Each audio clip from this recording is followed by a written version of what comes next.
Pour moi, il y a vraiment deux avantages au commerce équitable en fait. Le premier, c'est d'un point de vue environnemental, puisque même si tous les produits ne sont pas certifiés bio, on s'éloigne quand même d'une production agricole intensive. En général, les modes de production choisis sont relativement respectueux de l'environnement, et d'ailleurs, le label a des exigences de plus en plus fortes de ce point de vue-là.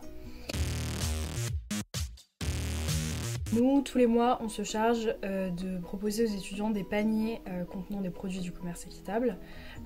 Ensuite, on mène des actions de sensibilisation sur les réseaux sociaux à travers des campagnes, des actions en collaboration avec des associations comme Colécosol. Par exemple, l'année dernière, il y avait eu une vente de café équitable qui était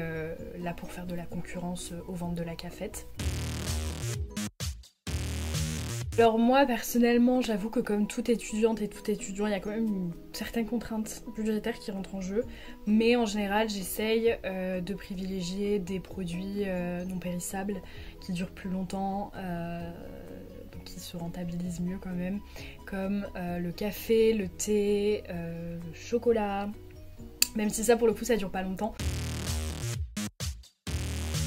Ce qui serait bien de faire, ce serait d'intensifier le modèle, donc de permettre à de plus en plus de producteurs de bénéficier des conditions du commerce équitable, aussi de sensibiliser les consommateurs au fait que c'est quand même vraiment le minimum de traiter décemment les gens qui contribuent en grande partie à la production de ce qu'on consomme et de ce qui nous permet de nous nourrir. Pour moi aussi, ce qui serait un point auquel il faut faire vraiment attention, ce serait que en fait, le commerce équitable ne vienne pas concurrencer non plus les agricultures locales des pays du Sud, dans l'éventualité où la majorité des produits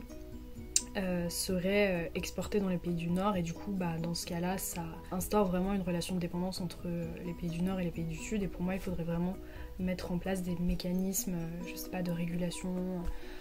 pour empêcher ça.